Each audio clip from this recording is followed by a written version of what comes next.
talking to them. What did he say? Mind your own business. What did he say? Read your fucking part.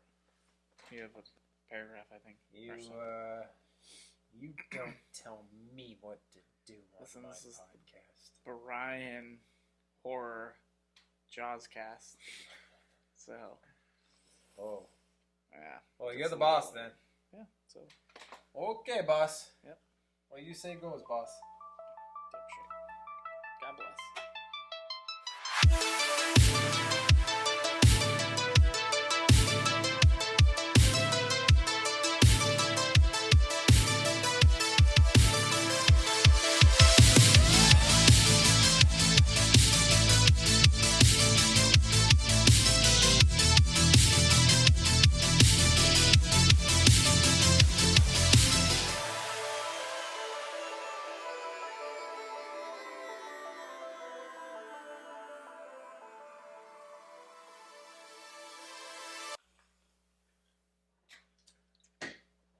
R.I.P. All the fallen of the Atlantica. Aquatica? That's what I meant. Now I'm like concerned. Are we recording? I hope not. Ah! Oh, wonderful.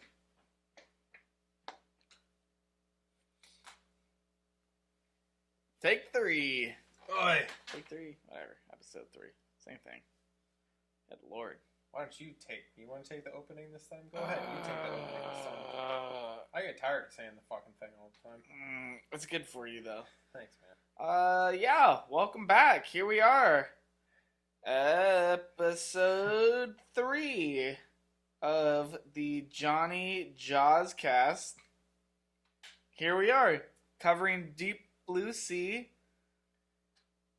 Episode 3. Also episode 3. So, welcome. If you've listened to the other 2, God bless, because good Lord, we just went on a couple tangents back there. But, you've buckled in this far, and here we are.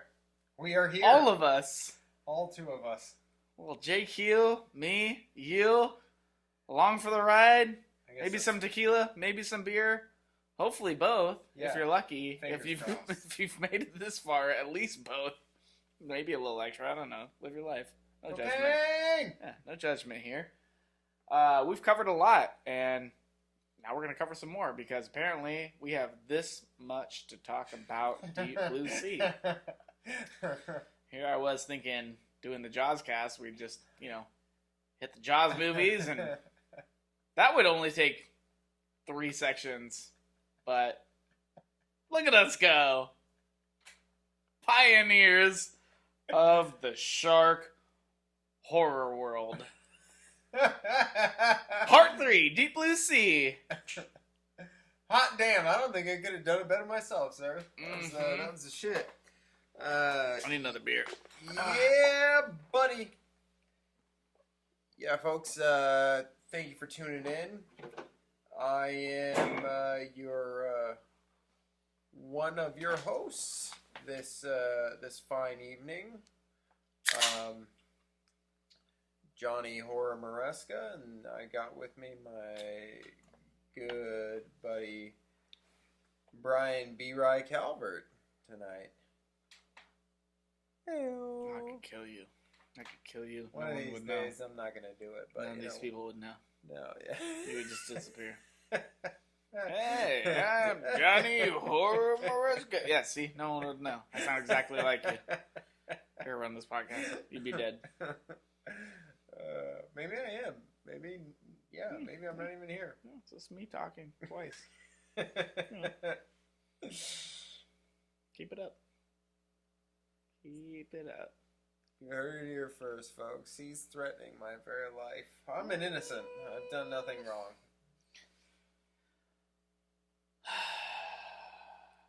Deep Blue Sea. Fuck. Part 3. I was still talking about Deep Blue Sea. Thank you for. It feels like it's writing been 3 this out weeks. with us. Yeah. It's really only been one night for us. Mm-hmm. But we are going to finish our very discussion. Long night. God, very long night. oddly enough, I made a comment to my wife about not wanting to go to bed at 4 o'clock in the morning, and she laughed at us.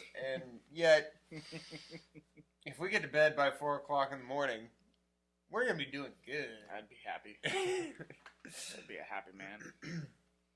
So we are not on that track, no, FYI. we are very much not on that track. It is 2 o'clock in the morning right now. If you've listened to the other 2 episodes, you know we are hot off the rails.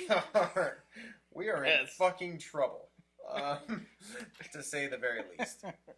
But we're going to go ahead and wrap up this discussion of Deep Blue Sea, and for Christ's sake, hopefully never ever talk about this movie again. Just bury it.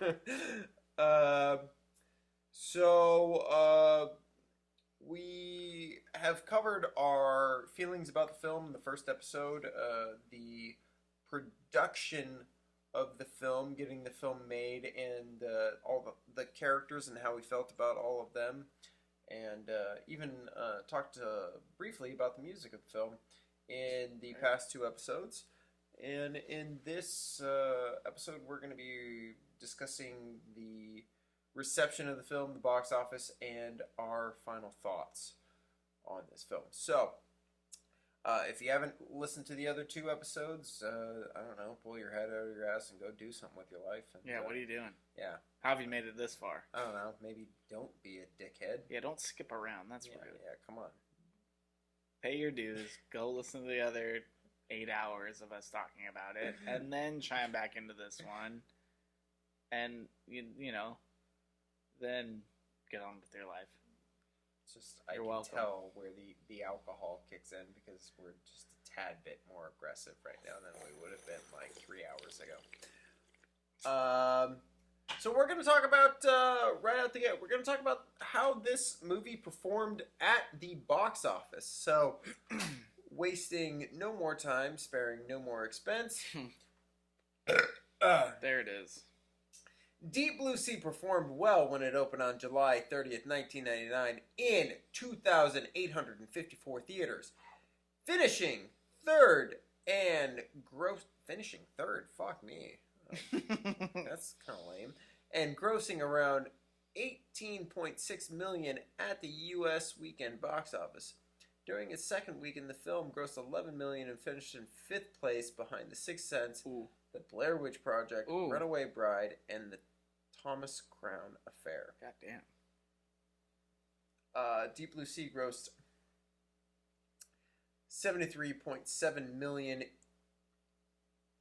in the U.S. and Canada, and $91.4 million internationally, grossing $165 million worldwide. The film's performance was compared to Stephen Sommers' The Mummy and Jean de Bont's The Haunting, which had a similar budget and had made a significant impact on the summer of 1999.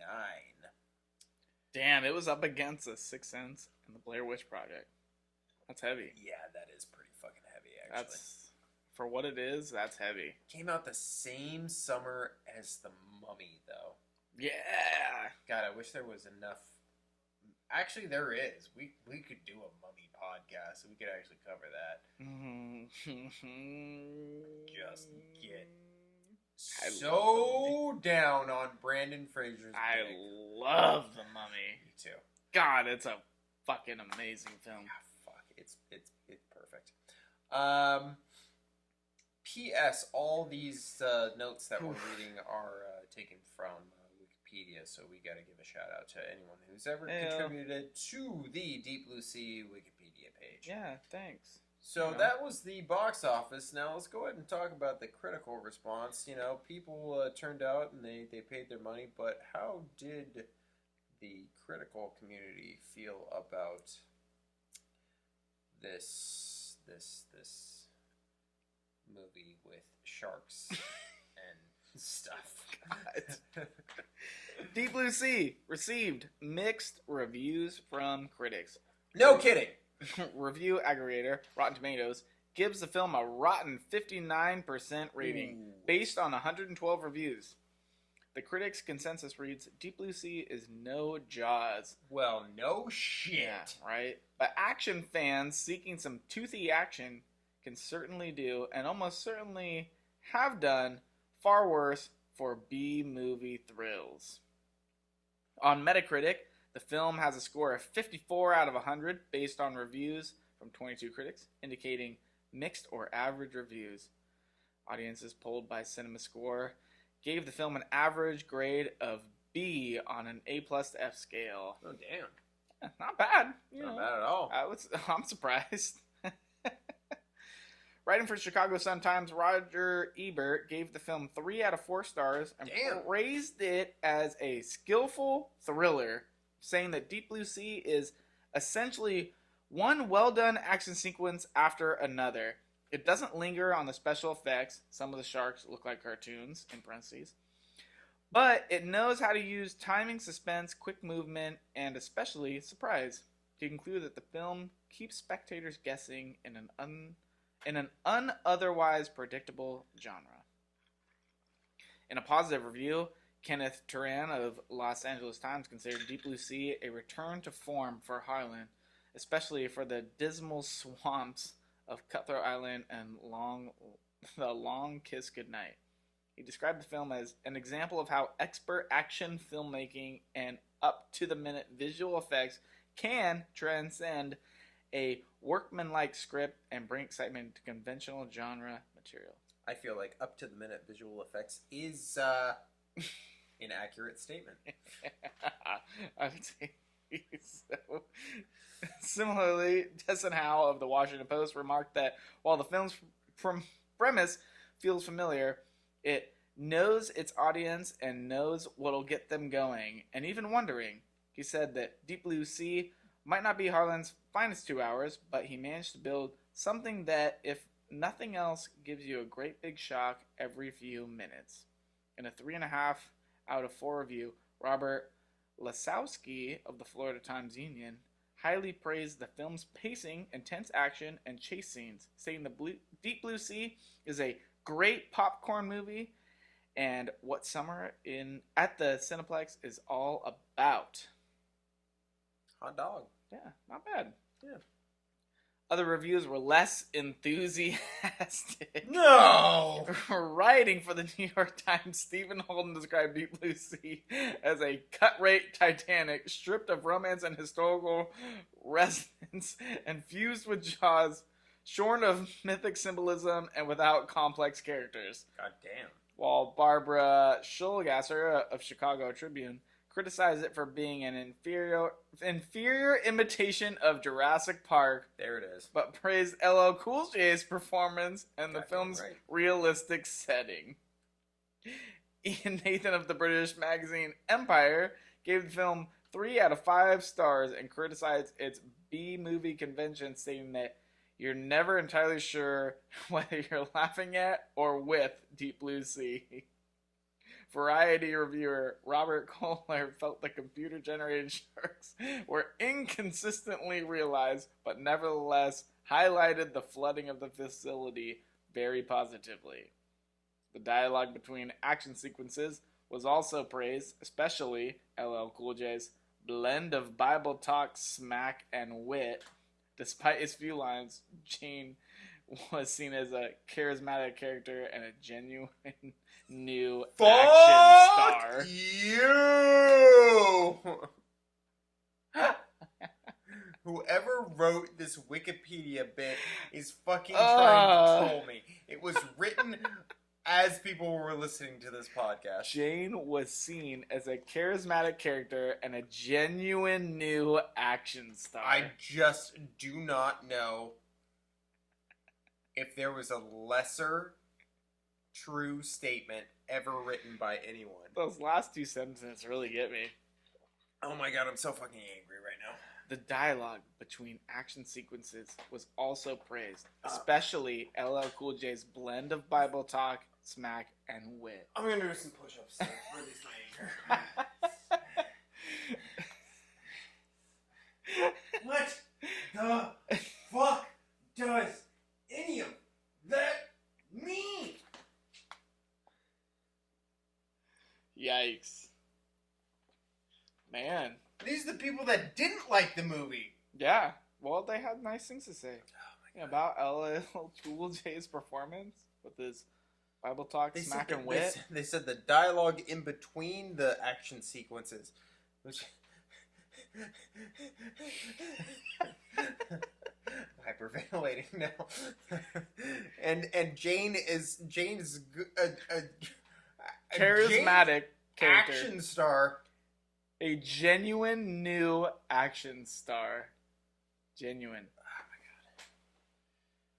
Okay, well, I don't know if either one of us have anything to contribute to that besides, I don't know, it's fucking anger. Bullshit. So, without wasting any more fucking time. Sometimes Wikipedia kicks you in the dick, On whatever fucking nonsense those I'm glad we already covered our characters in 1999 were high on. They're on that Brody shit. As they all saw The Matrix and they were just like, oh my god, this is the best movie I've ever seen. Action movies. You know what would be really good as Trinity? Jane from Deep Blue Sea. So, the home media release for Deep Blue Sea. It was first released on DVD in December. I fucked that up. 7th, 1999. Courtesy of Warner Brothers Home Video. The special features include 2.35.1 anamorphic format, 2 behind-the-scenes features, 5 deleted scenes with extended dialogue and relationships between the characters, and audio commentary in which Harlan and Jackson discuss the film's technical features and special effects. There it is. Fuck. Yeah. Warner also released the film on Blu-ray on October 12th, 2010, which, you want to have your mind blown, later. Was 12 years ago now. 11 years after it was released, or when it was made, and 12 years from now. Yeah. This movie came out 23 years ago. 23 years ago. This movie came out when that kid was born. They've been drinking for 2 years. This is a 23-year-old who was born when this movie came out. I want to quit my job. Yeah. Yeah, so if you guys are interested in buying the film on Blu-ray or DVD, I have it on DVD. I have not upgraded to Blu-ray. I'm living that DVD life. Pre-2010, eh? Yeah. It autoplayed earlier. Yeah, that was really cool. We were both really excited about it just playing by itself out of nowhere. It had its little DVD menu. You could play, select scene. On the menu for about a minute, and then played by itself. Mm-hmm. And I cannot tell you how many times in the past I wish that I had had one of those DVDs when I couldn't find a fucking remote to save my life. Yep. I was like, please be one of the DVDs that plays by itself. Please be one of the DVDs that plays by itself. And 9 times out of 10, it was not one of the DVDs that played by itself. It's been a long time since your house is the only one I come to where we watch DVDs anymore. And it's been a while since we have watched a movie that just autoplays. So it's like, whoa, look at it go. We're just along for the ride. I love it. We're a physical media family here. Oh, big fan. At the Jony Horror household. Yeah. It's like a library. Makes me happy. Mm-hmm. So let's talk about the legacy of Deep Blue Sea. There are literally 2 paragraphs on the legacy of Deep Blue Sea. So this is something. Damn. In 2016, in a 2016 retrospective, Wired editor Brian Rafferty considered Deep Blue Sea the greatest non-Jaws shark movie of all time. You can go fuck yourself. The superior to Jean-Claude Sierra's The Shallows, which it's not. Oof. He remarked that within the genre that had been dominated by Jaws, Deep Blue Sea features some genuinely inventive action sequences, nicely rounded out human characters go fuck yourself, and memorable death scenes. All right, maybe you're onto something there. Rafferty also noted that the film was among the last of its kind, describing it as an R-rated B-movie full of gore and chaos and smart stupidness. Okay. Yep. But with the big budget and big cash sheen. In a similar way to Paul Verhoeven's Total Recall and Starship Troopers, Roland Emmerich's Stargate, and Luke Benson's The Fifth Element. Jesus. Samuel L. Jackson's surprising death scene in the film appears on some of the lists of the best film deaths of all time. Wow. Yeah. Deep Blue Sea has often been cited as one of the greatest shark films of all time. In 2012, Pop Matters ranked the film third behind Jaws and Open Water. Really? And described it as one of the last great films of the action ace Rennie Harlan. In 2015, Den of Geek, a publication of Dennis Publishing, ranked Deep Blue Sea only behind Jaws and credited it for its action-packed scenes and intelligent sharks. In 2017, Slant Magazine ranked it 7th and highlighted Jackson's death scene and LL Cool J's performance, while Complex ranked it 3rd, praising its talented actors and tight action sequences.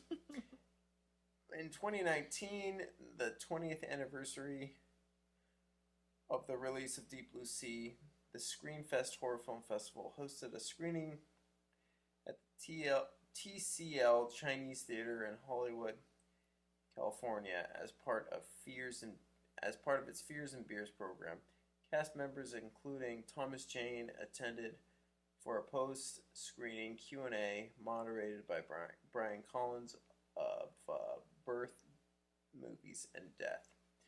A direct-to-video sequel, Deep Blue Sea, was released in 2018. A third film, Deep Blue Sea 3, was released in 2020. What? I had no idea those existed. Yeah. There's a 2 and 3? Yeah. What happens? I have not seen them. What? Oh. No. I watched the trailer for the second one, and I was like, nah. What? That's a trailer. What happens now? I saw it a long time ago. This is back in like 2018 or something like that. I don't fucking remember. Oh, it's like 6 years ago. Deep Blue Sea 3 just came out 2 years ago. I don't care about them. I don't believe you. Those are important. Well, apparently, according to some people, that Deep Blue Sea is like better than the Shallows, for Christ's sake. Also, don't worry. We're gonna write up fucking 17 hours of Deep Blue Sea 2 and Deep Blue Sea 3. It's not gonna happen. It's gonna happen. You guys will need to give us a significant amount of money for that to happen. As lead producer, it'll happen no matter what, but money helps. Or alcohol. So, with all of that taken into account, let's talk about our final thoughts on this movie. How do you feel about this movie, and what is your ranking on Deep Blue Sea? That's out right. of 10. Out of 10. 10 out of 10. Straight gut feeling. Shoot from the hip. You want my rating, or you want like? I want you to tell me a little bit about it, and then give me your rating. All right, cool. I have my gut rating.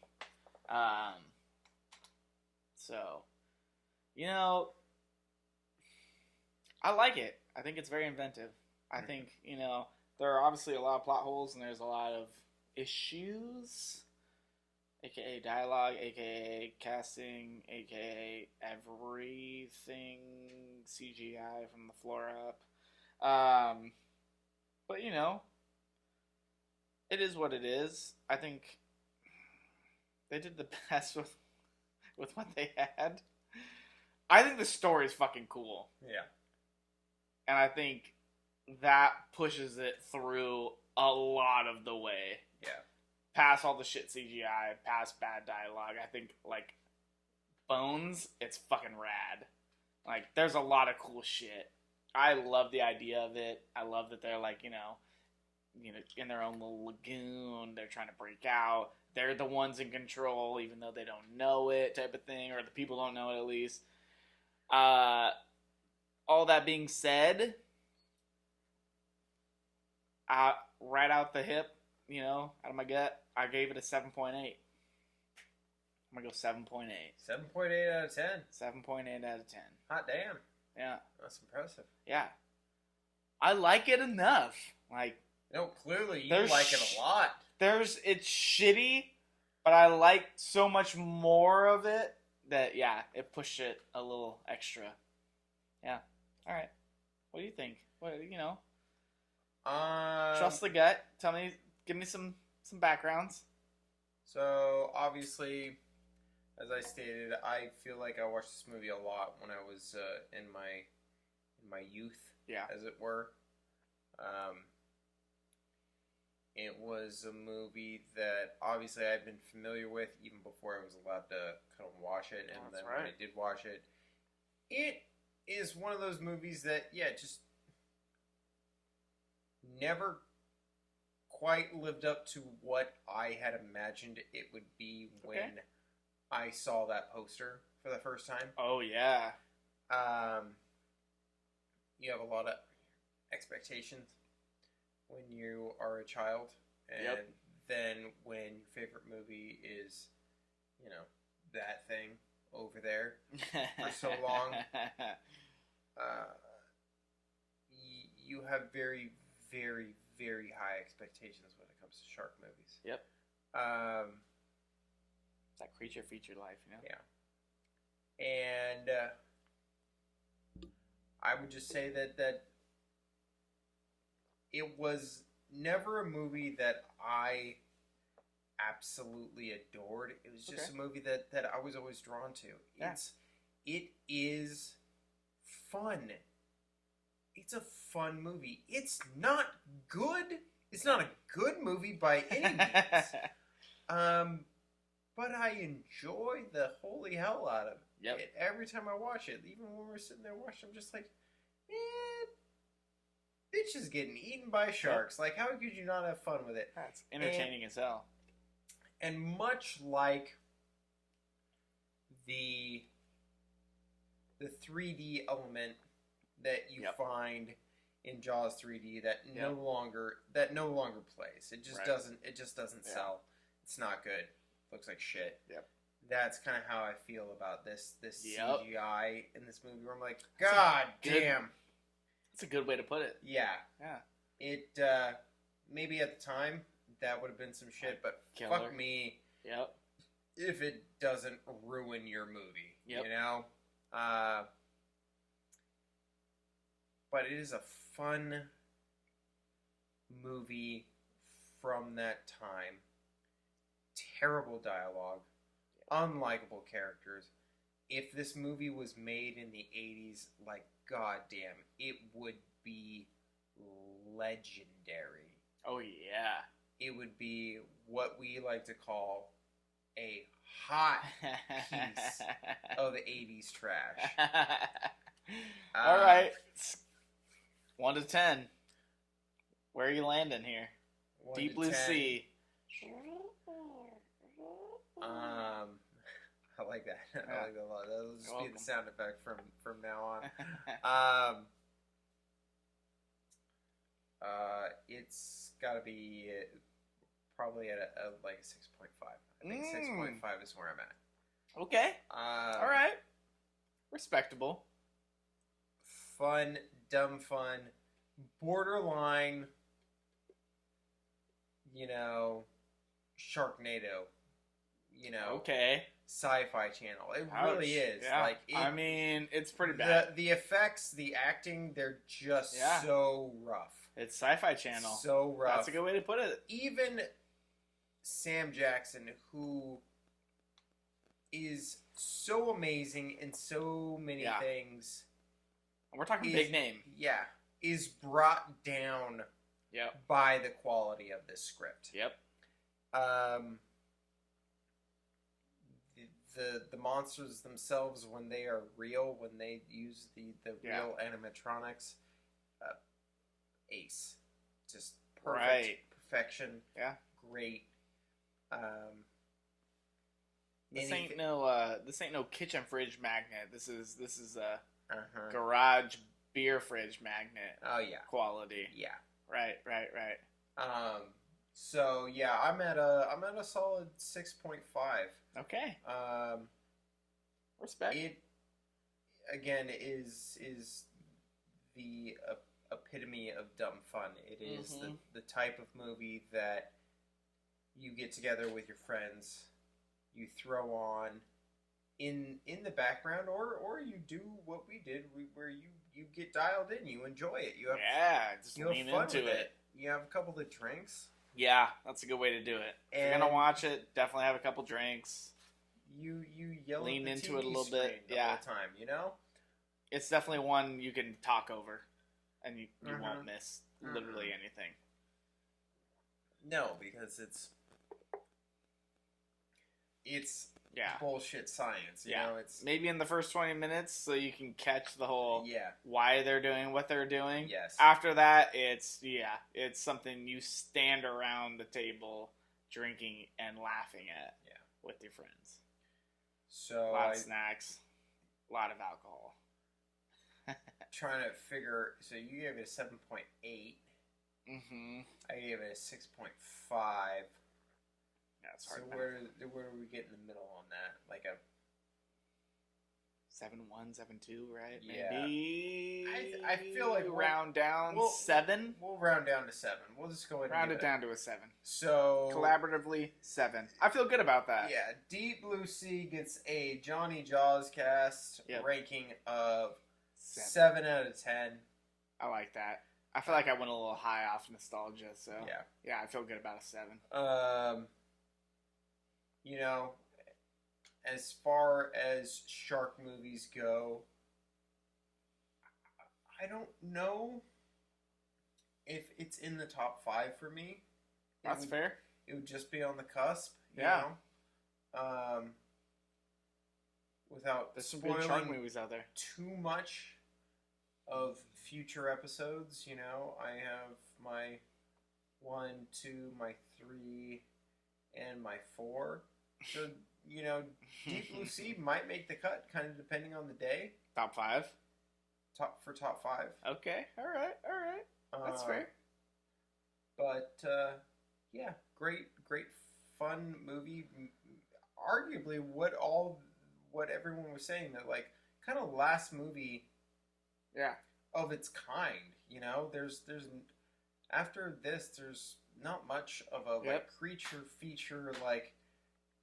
Yeah. Anyone could go at any point in time sort of action movie. And it was at that edge with the CGI, I think, too. Mm-hmm. So it was really, like, kind of a kicker of just, like, you know, hey, let's make it. Let's do it. We've got it. We're doing it. Make it happen. You know, we'll see where everything else goes after this type of thing. It's what it kind of felt like, at least. Yeah. You know, after this, there's going to be a little lull, and then CGI is just gonna fucking skyrocket. So we've got what we got, which it does. And then let's make a fucking shark movie. You get movies like The Shallows where you can create an entirely CGI shark, and it looks realistic. Yeah, you know? And that's all you need. Yeah. So I think they did the best with what they had. So yeah, we got Jony Jawscast ranking of 7 out of 10 for Deep Blue Sea. Now we're gonna roll into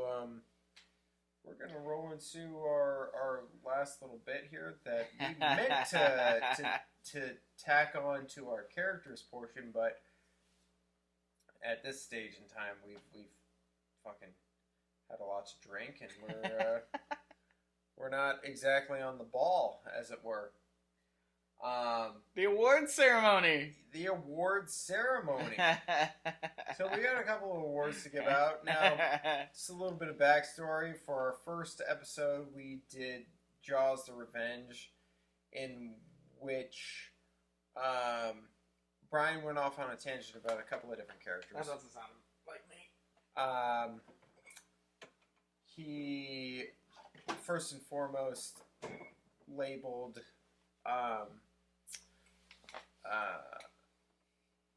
the character Mike Brody, who was played by Barry Gibbs. Yeah. Lead singer of the Bee Gees. Oh God, why can't I even think of what his real name is? Because Brian's forcing bullshit down my brain. It's Barry Gibbs. Lance Guest. Oh yeah. Right. Was the character of Mike Brody, played by Lance Guest, who Brian thought looked like Barry Gibbs. He does. They're the same person, actually. So we have the award of. We have the Barry Gibbs Award now, in which Brian tells us which character reminds him of another human being.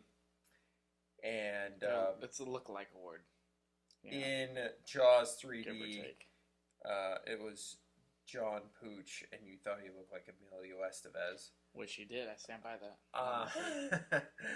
And then also in our first episode, we had the character of Hoagie, played by Michael Caine. Michael Caine. And this was a divisive character for both of us, in which Brian hated the character of Hoagie and didn't like his dialogue, didn't like his character's lifestyle choices. And I was the biggest fan of it, so we have the Hoagie Award, in which Brian will try to upset me by saying things that make no sense about a character that is awesome. So go ahead, Brian. You go ahead and take it away, and we're gonna go ahead and start with the Barry Gibbs Award. You go ahead and tell me. Ooh, the Barry Gibbs Award, hard and fast, goes to Paul Walker. R.I.P. By the way. Paul Walker's not even in this movie, Brian. So my man, man, tell me. Yeah, Paul Walker, aka Carter Blake. Oh. Yeah, Paul Walker. So once you he's the wannabe hero. Blonde, curly haired, scuba diving. Now I hero. feel like sometimes he races cars, sometimes he doesn't. Sometimes he plays with sharks. Explain yourself as best as I can probably explain it for you. So I'll go and tell you. Okay. Anyone who's confused by Brian's statements right now, go ahead and watch the original Fast and the Furious. Okay. Take a look at Paul Walker in that film, and then take a look at the establishing shot of Thomas Jane in Deep Blue Sea, and you might have you're welcome. Might have an inkling, maybe not. No, it's pretty dead on. What Brian's getting at. No, it makes a lot of sense actually. So yeah, our Barry Gibbs Award goes to Paul Walker, aka Carter Blake, aka Thomas Jane, aka the Punisher, aka Frank Castle. Yeah, Frank Castle. Yeah, Paul Walker, in case you didn't know, actually is the Punisher. So, you're welcome. You heard it here first, folks. Yep. You're welcome. Next time you see the Punisher, well, it won't be Paul Walker, but R.I.P. Oh, fuck. R.I.P. You can't just say that. Yes, I can. You can't just say that and make everything better. It doesn't work that way. My boy. Hot diggity. God, I do miss Paul Walker. Me too. God, fucking national treasure. Yeah. That was a moment of silence for Paul Walker. Thank you guys for all participating. Next up. Can I just say something? Okay. Yeah. No, please. By all means. This is nothing. Chime on in whenever you want. Anything, but it's your show. I just decided that. Doesn't a cheeseburger sound really good right now? Yeah, it does. It sounds really good. If anyone wants to take us cheeseburgers to our house. Yeah, it's only 2:30 in the morning on a Thursday. We're fine. Everything's fine. I'd like a cheeseburger. Because this is super live. Everyone's going to hear this right now. Fuck off. A guy can dream. They're going to hear this weeks from now. In which case, I'll probably still want a cheeseburger. Yeah, cheeseburger will probably still sound. When you hear this, we'll take cheeseburgers. Yeah, I'll take them anyways. Where do you want one from? I want one from In-N-Out. Yeah. If I had to choose, I'd do an In-N-Out one. Yeah. So, my girlfriend is fighting off the whole gluten thing because it's been like really like slowing her down. Like gluten and bread and shit, it's just, man, kicks her ass. So she's been trying to cut it out. So she sent me to In-N-Out and she was like, yeah, give me like, double, whatever, and do it lettuce wrapped. I was like, all right. And I went and ordered it, and I was like, I ordered the same thing, and I was just like, lettuce wrap me, solidarity. It was fucking shitty. Lettuce wrap sucks a dick. See, as far as lettuce wrap goes on In-N-Out, I like it. I think it's still pretty. It doesn't hold a candle to the real deal. Okay, but like their lettuce wrap is so much more enjoyable because I don't know, maybe because of the sauce and the onions and everything. But that's true. It's still.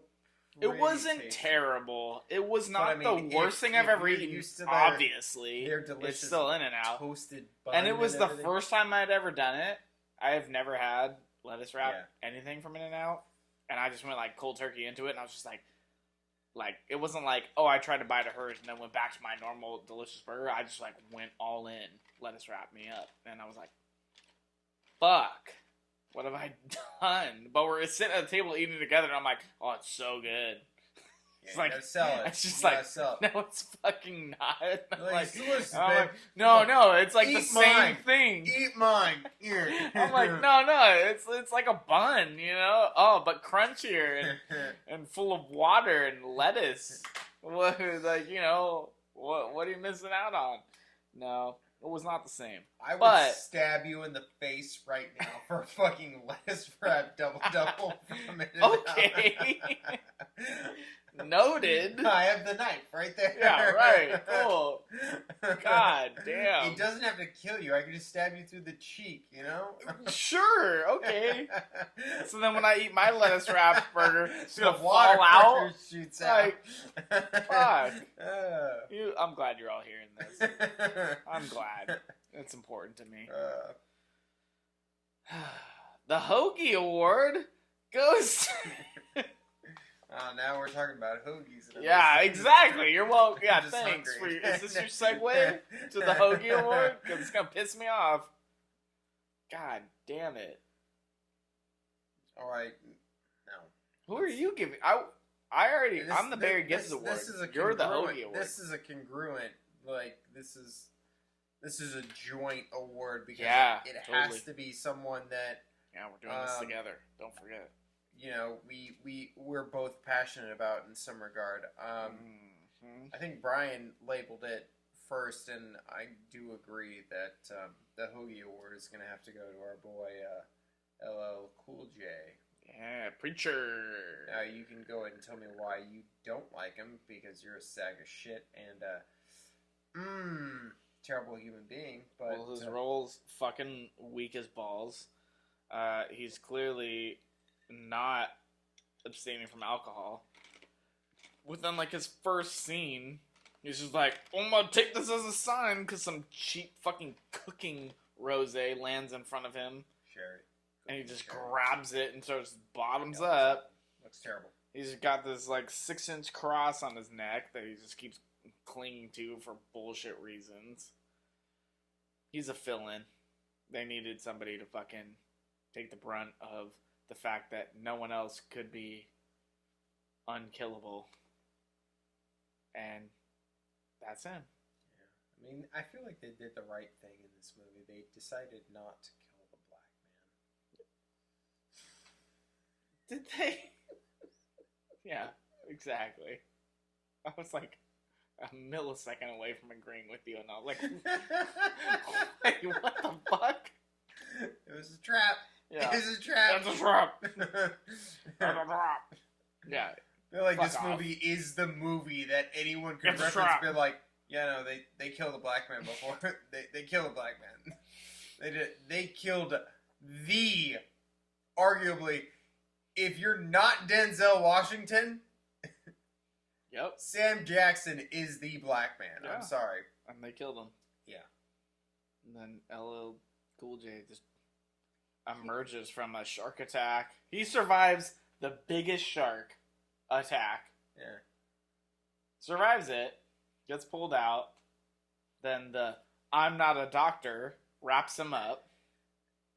Then he's just chilling. Yeah, Then he goes to sleep. He was bleeding. Like, there was more blood in the water than there was salt. Yeah. Femoral artery. Wrap it up. Goes to sleep. She leaves, dies. Then he's like, wakes up with his eyebrow all cockeyed, like, oh no, yeah, he does Ooh. fucking pull a what Like- is the Rock like cooking his eyebrow? eyebrow woke him up. Like, brr, like, that's how he awoke. Like, oh! Like, the little Moana fucking tattoo moves him around. That was his eyebrow. And he's awake. He's like, oh shit, shark's escaping. I better use this harpoon that I have no knowledge about because I've been underwater for God knows how long, praying to Jesus, abstaining from alcohol and my family. And I'm just gonna fucking harpoon this bitch and blow it up because I know exactly what to do. Do I get to say anything about this at all? No. He's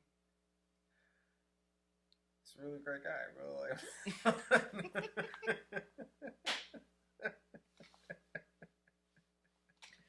No, please. What do you like about him?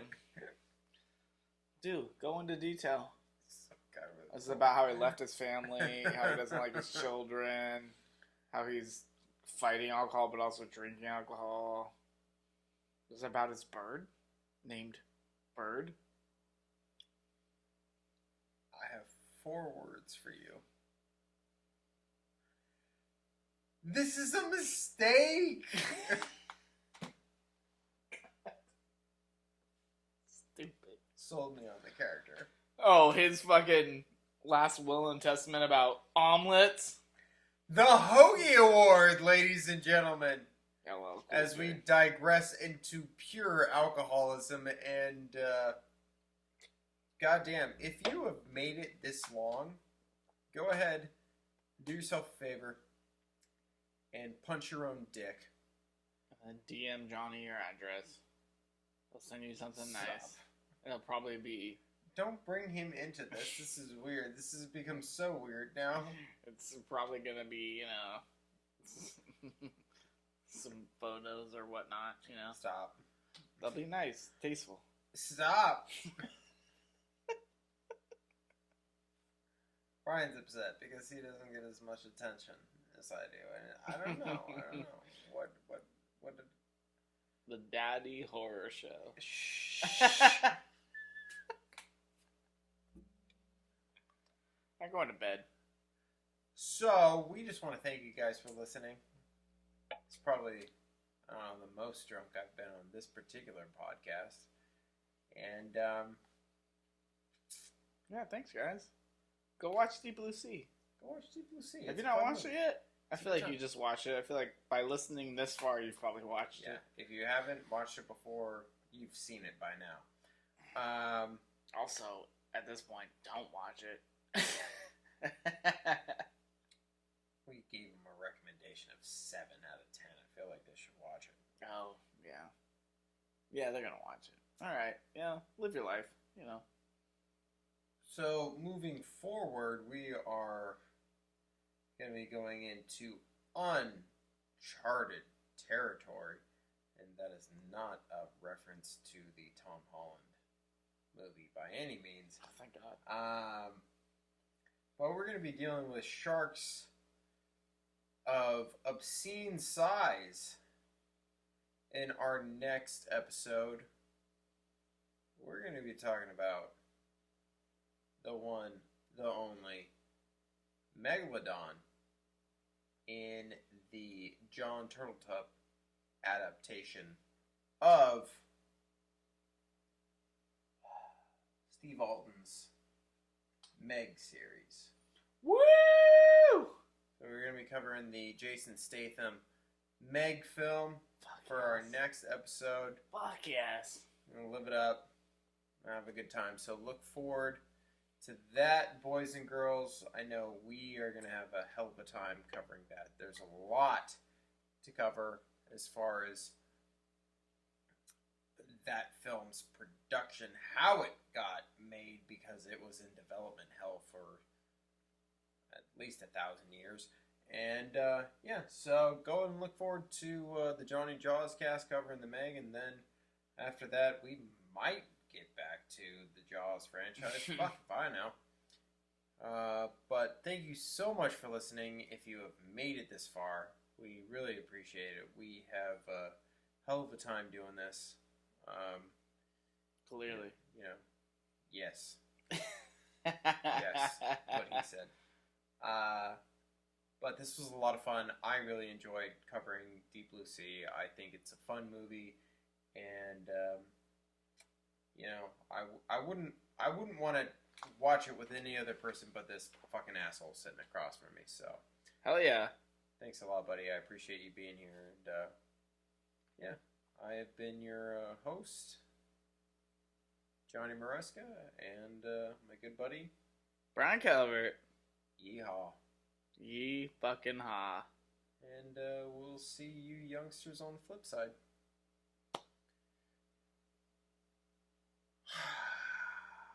So go get me some sushi.